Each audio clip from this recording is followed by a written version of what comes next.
తెలంగాణ దాశరథి గారు రాశారు, కోటి రతనాల వీణ తెలంగాణ అన్నారు ఆయన.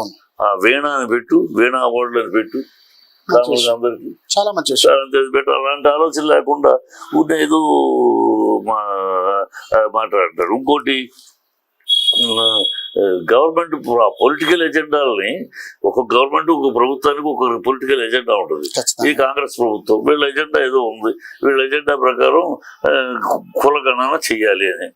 అది మీ ఎజెండా, మీ పార్టీ ఎజెండా. ఇది దేశ ఎజెండా కాదు. దేశంలో అందరూ ఆమోదం కాదు.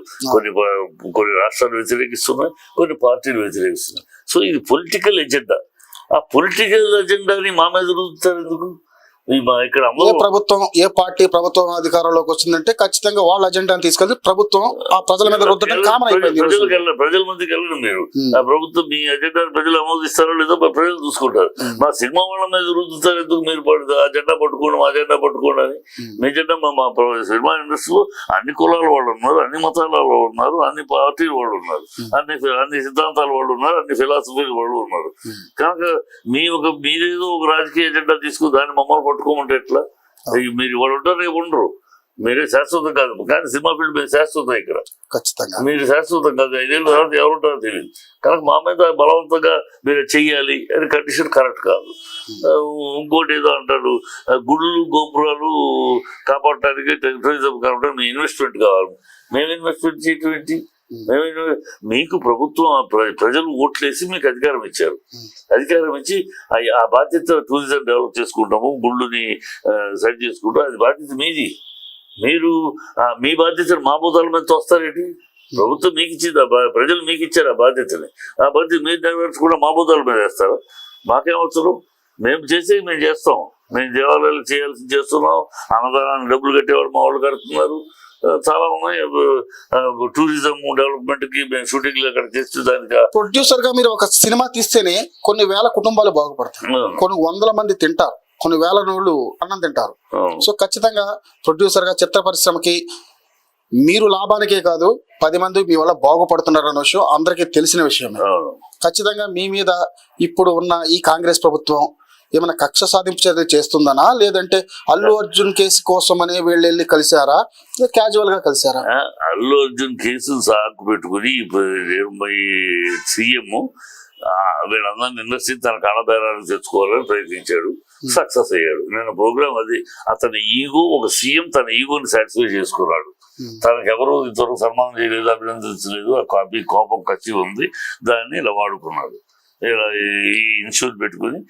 ఎందుకంటే అన్ని అబద్ధాలు. ప్రభుత్వాన్ని ప్రజలు దూషిస్తున్నారు, శాపనార్థాలు పెడుతున్నారు.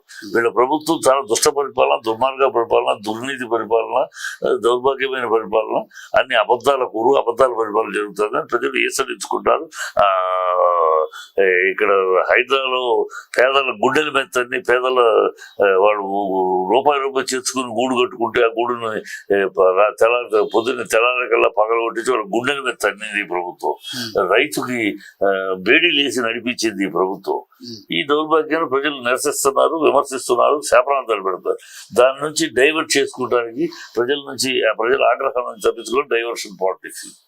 ఈ డైవర్షన్ పాలిటిక్స్ వల్ల ఎన్ని భాగాలు. ఇప్పుడు ఇది అయిపోయింది కదా, నేను అర్థం అయిపోయింది. ఇక నెక్స్ట్ ఇంకేదో అటాక్ ఇస్తారు. చూడండి, ఫస్ట్ ఎన్ కన్వెన్షన్ కాదు, జెన్ convention, dance master Jani, Samantha, Prasad ఒకరినొకళ్ళు సంబంధం అకారణమైన అటాక్. అలా చూసుకుంటే 12 ఎన్ కన్వెన్షన్ ఎవరు పర్మిషన్ ఇచ్చారు? అప్పుడు గవర్నమెంట్, కాంగ్రెస్. నేను అది కాంగ్రెస్ గవర్నమెంటే ఇచ్చింది. పర్మిషన్ ఇవ్వబట్టే కట్టుకున్నాడు. 2012లో కట్టాడు. ఈనాళ్ళు ఇవ్వడు. మళ్ళీ అదే కాంగ్రెస్ గవర్నమెంట్ వచ్చి వాళ్ళ మీరు అది కూస్తానంటే అది ఎట్లా, మీరు ఇచ్చిన పర్మిషన్ ఎట్లా కూస్తారని మేము కోర్టులోకి వెళ్ళారు. కోర్టులో తీర్పు ఎక్కడ వస్తుందని 2 గంటలకి తీర్పు, లంచ్ మోషన్ పెట్టారు. 2 గంటలు వస్తుంది. 12:30కే హడావుడిగా వచ్చి కూల్చేశారు. ఎందుకు కూర్చారు అట్లా? కోర్టు అంటే కోర్టు ఎక్కడ తీర్పు, కోర్టు ఎప్పుడు కూల్చేసిందో కోర్టు దగ్గర కేసు ఆగిపోయింది. ఇలాంటి దౌర్భాగ్య పని. సమంత ఏం చేసిందని, సమంత దాన్ని ఒక ఆడపిల్లను పట్టుకుని, ఆర్టిస్ట్ అయితే ఆడపిల్ల కదా, మీలాంటి ఆడపిల్ల కదా, ఒక ఆడపిల్లను పట్టుకుని మామగారు ఎవరి దగ్గర వెళ్ళి పడుకోమంటే పడుకోలేదు, అందుకని విడాకులు మాట్లాడతారు. బుద్ధి జ్ఞానం కడుపుకు అన్నం తినే మాట్లాడినాయి. ఖచ్చితంగా. జానీ మాస్టర్ ఎందుకు ఫోక్సో కేసు ఎందుకు పెట్టారు? ఏం హడావిడికి అర్జెంట్ ఏదో దొంగని హంతకుడిని అతను వేటాడి తీసుకెళ్లి లోపల ఫోక్సో పెట్టారు. అది నిజమా అమ్మాయి కేసు నిజమా అబద్ధం కూడా వెరిఫై చేయకుండా ఆ అమ్మాయి 2017లో డి జోడీలో యాక్ట్ చేసింది. డి జోడీలో యాక్ట్ చేయాలంటే 18 ఏళ్ళు నిండాలి. అంటే 17లో ఆ ప్రోగ్రామ్ చేసినప్పుడు ఆ అమ్మాయి 18 ఏళ్ళు లెక్క. మరి ఆ అమ్మాయి కంప్లైంట్ లో 2019లో నన్ను రేపు చేసేటప్పుడు నేను మైనర్ అంటాను. అంటే 2017లో 18 ఏళ్ళు అయితే 2019 20 ఏళ్ళు ఉందా 16 ఏళ్ళు ఉందా? కనీసం వెరిఫికేషన్ లేకుండా పట్టం తీసుకెళ్లి ఫోక్స్ పెట్టేసి రేపు కోర్టులో తేలుతుంది, అది వేరే విషయం. అంటే వీళ్ళ క్రమం ఎందుకు సినిమా వాళ్ళ మీద అప్పటికప్పుడు ఒక డైవర్షన్. ఇప్పుడు అర్జున్ మీద ఒక నెల పోయింది, రేపు ఇంకెవరన్నా పట్టుకుంటారు, ఏదో చేస్తారు. ఈ దౌర్భాగ్యం ఈ రాజకీయం అంతా కూడా వాళ్ళ చేతకాని తరాన్ని, వాళ్ళ దద్దమ్మ పరిపాలనని ప్రజలు ఈసరించుకుంటూ తిరుగుతున్నారు కనుక దాన్ని డైవర్ట్ చేయడానికి ఈ డ్రామాలు జరుగుతుంది. ఆ పరిపాలన ప్రజలు పట్టించుకోకుండా ఉండడం కోసం అందులో చిత్ర పరిశ్రమ అనేటప్పటికి ప్రజలకి అటెన్షన్ ఎక్కువ ఉంటుంది కాబట్టి సో చిత్ర పరిశ్రమని ఇలా చేస్తున్నారు అంటున్నారు. 100%.